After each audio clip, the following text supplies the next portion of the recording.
Welcome back to New to Medical Device Sales. I am your host, Jacob McLaughlin, and coming to you guys nice and early this morning before 6 a.m. Just wanted to get an episode out to you, so sometimes you got to wake up early and get stuff done. So coming to you today with a really educational podcast, one that I've gotten a lot of requests about, and it's about the lifestyle of a medical device sales rep. And I'm going to kind of dive in what that looks like. I've talked about divisions and why that matters and the territory size and all that. So I'm going to just dive deeper so you guys can have a better understanding what I mean when I say division, what lifestyle you want, how much money, like just all the above, and kind of diving into it. Again, when I'm making these podcasts, this is just from my personal experience, from me reaching out. That doesn't mean it's all the right answers. It doesn't mean it's everything. My word isn't the only word. I just say that because I'll have people reach out and say, you forgot to put this, you forgot to do that. Again, I'm only giving my point of view. That's why there's other podcasts. So I just want to put that. If you guys hear that, dog started eating breakfast right now. Perfect timing. So if you guys hear some rattling, that's all that is. Mr. Braxton's hungry for breakfast. But coming to you guys, like I said, with this episode, before we jump into it, if you guys haven't, please press that like and subscribe button. If you're watching on YouTube, if you guys are following us on the podcast, a 5-star review really helps us out. It really helps us reach more people and just educate them about this amazing industry and answer questions that they might have. And then feel free to reach out. You guys have been doing great at like LinkedIn at Jacob McLaughlin. Otherwise, Instagram, New to Medical Device Sales, TikTok. You guys have been awesome reaching out. So again, love to connect with you guys. And then also there's that newtomedicaldevicesales.com for the ebook where I go into depth of everything I did to get 4 job offers from top 30 medical device sale companies with no previous experience, put in my business plan and so forth. So if you guys haven't, check that out. If there's any questions I can answer for you, please feel free to reach out. But getting into today's episode, the lifestyle of a sales rep. This one is one I've been getting reached out to for a long time, and I wanted to address it today because I've said there's different divisions and people really don't understand what that means. So what I wanted to kind of break down is, what do the divisions mean? What does that look like for finances? What does that look for a lifestyle? Like a lot of people will reach out and they're like, I talked to a bunch of people and it sounds like you guys work 15-hour days every day and you have no life and all you can think about is that. There's some divisions that is true. And then there's other divisions that's not true, So just wanted to go into it. So when I say there's divisions, there's literally so many different divisions. And the divisions is just kind of like the category that you're in.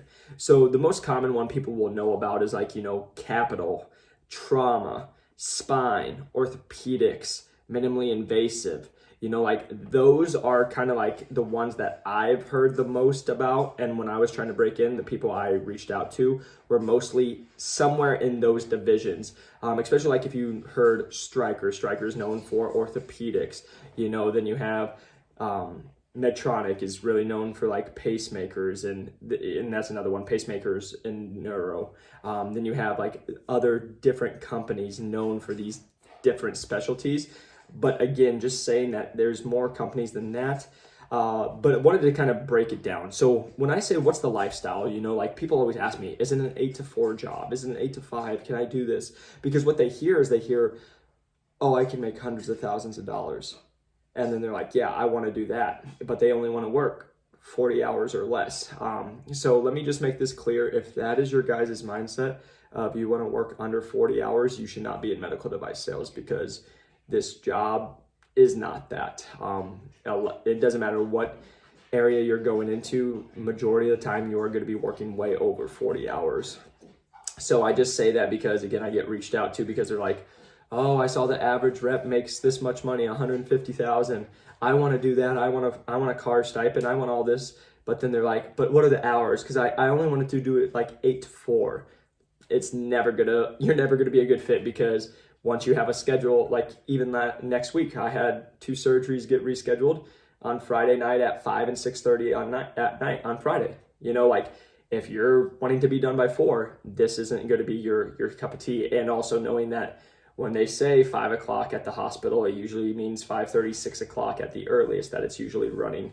especially because if one surgery, say the 8 a.m. surgery gets kicked back, well, now the whole day is kicked back. And that's how it kind of rolls out. So really just going into it, I wanted to touch on, so I mentioned the divisions, right? So what I learned when I reached out to these reps and kind of what it was required, again, this is only from my experience reaching out to everyone that's listening. It doesn't mean that it's the only answer. It doesn't mean it's the only right answer. It's just what I learned from people reaching out. And so when I talk about division, you have capital. So with capital, you're selling pieces of capital equipment that could range between, 40 to 100,000 or more dollars. There could be even like the Da Vinci robot, that's millions of dollars. And you're trying to get hospitals or places to purchase that. And that's your sell, that's your bag.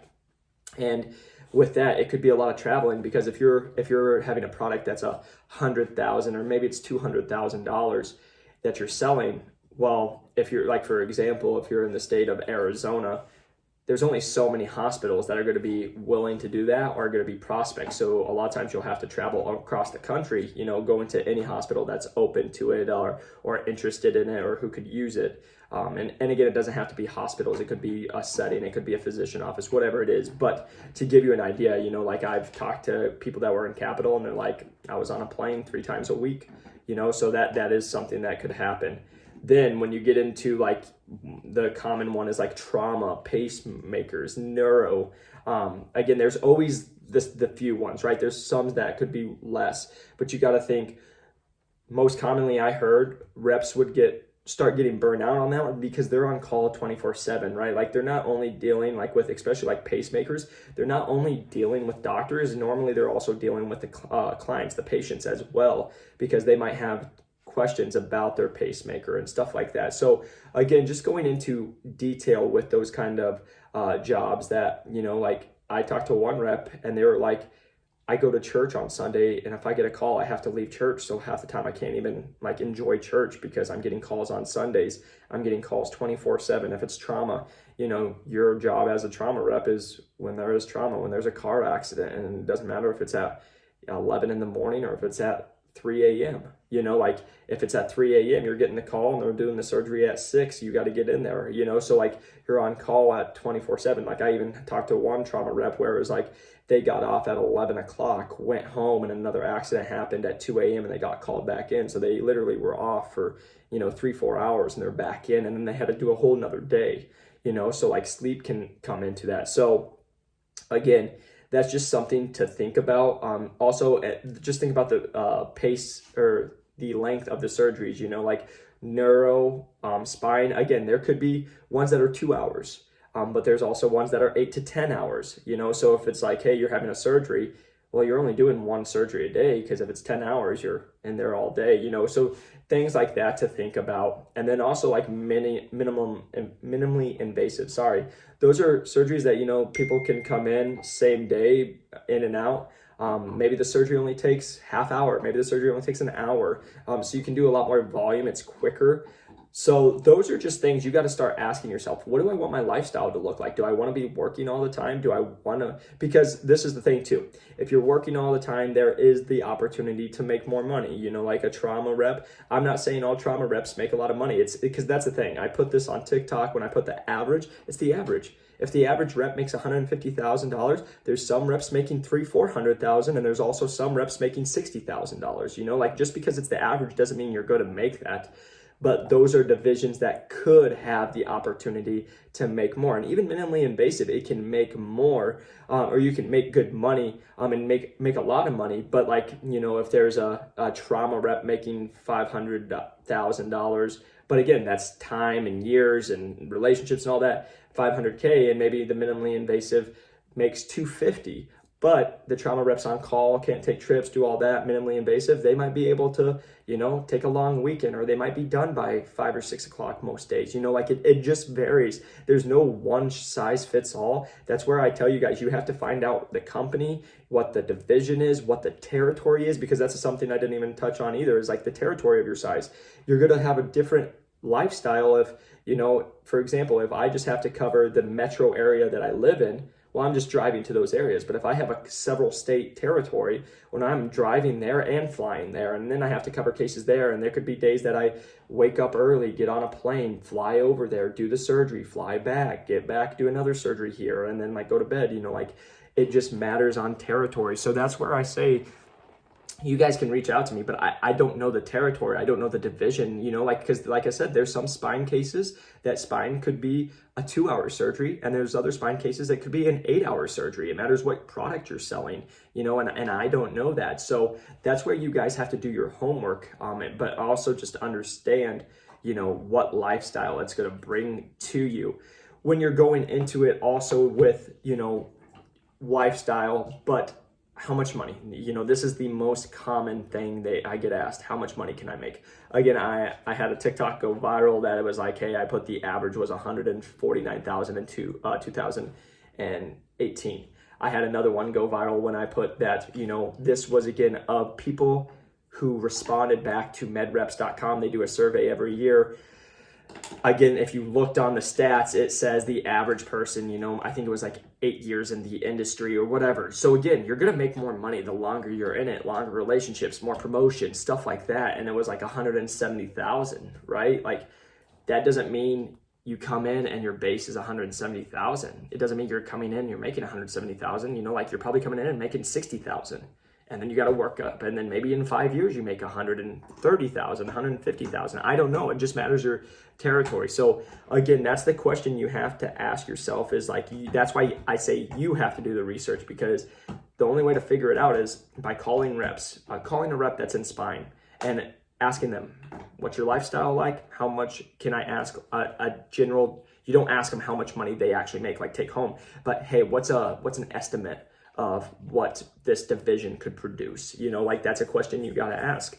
And then once you figure that out, again, you can make money in everything. You can make money not in medical device sales. Like that's the thing I always tell people. Like I just listened to a podcast. There was a guy who does insurance. He makes $1 million a year. Like it doesn't mean medical device sales. You can make money doing anything. It just matters how good you are at it. And like, again, what's your territory look like? What's your product in your bag? What's the opportunity there? How much coverage do you get? Like, is it a case dependent product, or can you sell it and kind of walk away? Like that's the things you have to learn when you're trying to figure it out. But honestly, like my thing is like, people ask me, what's my average day look like, right? It's looking more at like today, I woke up at 4 a.m. I go get my workout in. I'm usually starting my day by 6:30, getting stuff, grabbing my equipment, grabbing everything I need, getting to, if I have cases, getting to the cases that are at 7:30, getting to the hospitals by about 7:10. And then I'm doing cases and then just doing territory stuff until about 4 or 5 o'clock every night. And then, I still get emails at 6 or 7 o'clock at night. It's not like I just turn it off. I'm still answering things, but maybe I can step away and like maybe go do something around 5, 6, 7 o'clock at night. But again, just understanding that you never know what that looks like. And again, there are those freedoms where it's like, hey, like yesterday, I don't have to do a lunch, or I don't have to be at a surgery, so I can come home and eat my lunch and then go back out. Like there's some of those little wins that you can get there. But again, when people ask me what the lifestyle of a rep is, like if you're not okay with like having a job or a career in this where it's, hey, you could be working 50 hours a week, you could work 80, 90 hours a week. That is going to 100% come down to the division that you go to and what you're looking at, and also with how much money you can make. There's, like I said, there's ones that are going to start you at a higher product, right? Like it just matters, if there's the surgery cost, $1,000 to do, or if the surgery costs $30,000 to do for your product, right? Like there's different things. They're gonna compensate you different. That's why I tell everyone you have to reach out to the people that you're wanting to think about doing that job. You got to reach out and just ask them. That's what I did, and that's through reaching out to 3,000 people by talking to 180 of them. I had a really good understanding. So when I got the 4 job offers, I knew the lifestyle I wanted to live. I knew the money I wanted to make and the potential there. So that's what I went with, like I also knew like, hey, here's my opportunity. I could go to this division but I might be working way longer hours and not having like a free life to do stuff, or I might not be able to travel as much as I want to. Again, it's not like I'm taking trips every weekend, but it's not like I'm on call 24/7 with the division I'm in. So you just have to do that. And again, I had a talk with a kid who called me yesterday. I just asked people, you have to ask yourself, how much money do you want to make and what's your lifestyle? Because here's the thing I hear all the time. Oh, I'm going to come in and make $300,000. I'm going to come in and make $500,000. You've never sold anything and you've never made $60,000, but yet you're telling me you're going to make $500,000. Like, I'm with you on, yes, I want to grow. Yes, I want to be a high performer, but like I always laugh because it's like these people come in, they're like, they haven't even been an associate. They don't even know what the job requires. They don't even know anything. And they're like, I'm going to be $300,000. I'm going to make $500K in the first 3 years. You don't know. Like there's a potential you could, but like I promise you, the reps who are making that kind of money, it wasn't 3 years. It's 10 years. It's 15 years. It's building relationships. It's doing stuff. Like, you guys just have to be just like realistic with what you're going to do. So, because I'll tell you this, if you're coming in here and you're like, I'm going to make $200,000 within the first year or two, probably not going to happen. Just being realistic with you guys. Like, yeah, it might happen, but are you a high performer? Are you really good? And you can say you are until you get in. Like, can you come in and really turn a territory around? Can you really come in and make an impact into a territory? Like, you'll never know until you get in. So I just say that to everybody because I got derailed, but the talk I had with the kid was, how much money do you really need to make and what kind of lifestyle? Do you want to make more money and have no life and just like say goodbye to 3-4 years? That's okay. Like, there's no right or wrong answer. It's just what's okay with you. Or would you like, hey, maybe I'll make a little less money, but I have a little more freedom. And maybe you can start a side hustle and do something else and make more money that maybe you're more passionate about. I don't know. Like, that's the questions you have to ask yourself. And then the last thing I want to just bring up, this is where I just talking about this exact same thing. This is where people ask me about pharmaceuticals. Like I never went into pharmaceutical. It wasn't the like career choice I was going after. But I've talked to pharmaceutical reps. Just so you guys know, if you don't know this, there's a bad stigma in medical device. Medical device sales don't like hiring people in pharma majority of the time. So I'm not saying there's no pharma people, because there are. But like, I've talked to managers who they really liked a candidate, found out they're in pharma, took them out. And they liked them up to that point.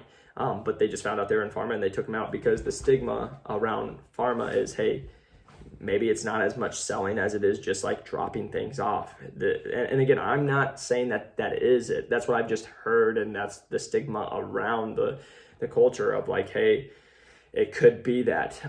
It could also be like, hey, maybe they don't work as long as hours, or it's not as like really as tough as medical device sales. Again, I'm not saying that at all. That's just what I've heard. But like I have heard from pharmaceutical reps, they might make less money, but they might also have way more freedom. They might be working not as hard and not having to cover all these cases and not do stuff. And maybe they work, a couple, or like 5, 6, 8 hours a day, and maybe they make $100,000 to $130,000 a year with maybe a car stipend and stuff like that, but they have a lot more freedom in their schedule. Again, I'm telling you, I don't know. That is just what I've heard when I talk to pharmaceutical reps, when I talk to people in medical device sales, and that was the stigma around it and what people said. So again, there's no right or wrong answer, because I've known people who've gone from pharma to medical device sales because of certain reasons, and like maybe they want to make more money and then do this opportunity. But that's not saying you can't make money in pharma, because you can.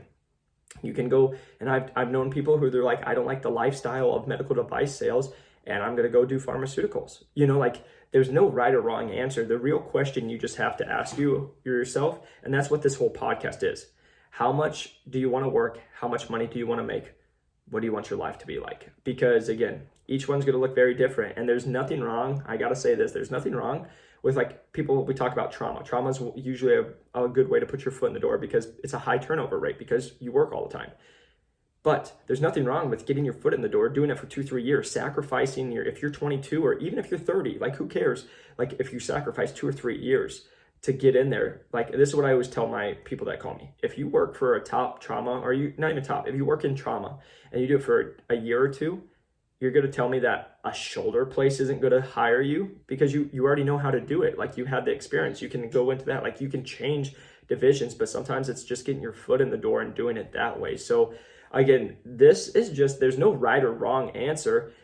And I want this to be clear too. Just because it's like a minimally invasive doesn't mean it can't make just as much as trauma and capital. It could.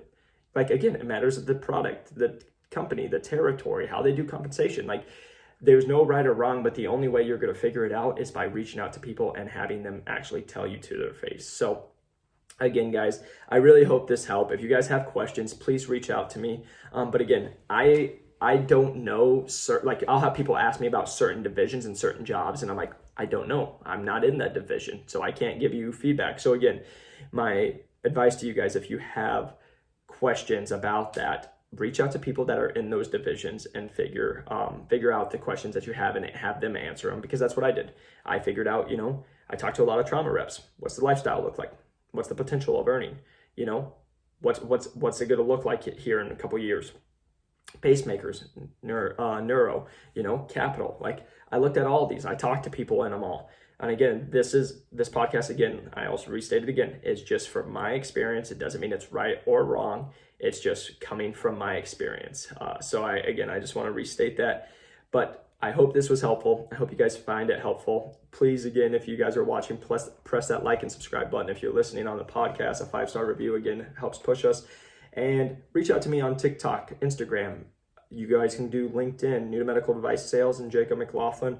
And then you guys can also reach out newtomedicaldevicesales.com. You have that ebook, like I said, again, where I go in and I put my messages that I sent these people. I put, my Excel sheet, my business plan, everything I did to get these job offers. It's in that, in the show notes, you can see it. And it's also newtomedicaldevicesales.com. So really appreciate you guys tuning in, appreciate the support, and please feel free to reach out. I hope you guys have a great week. Peace.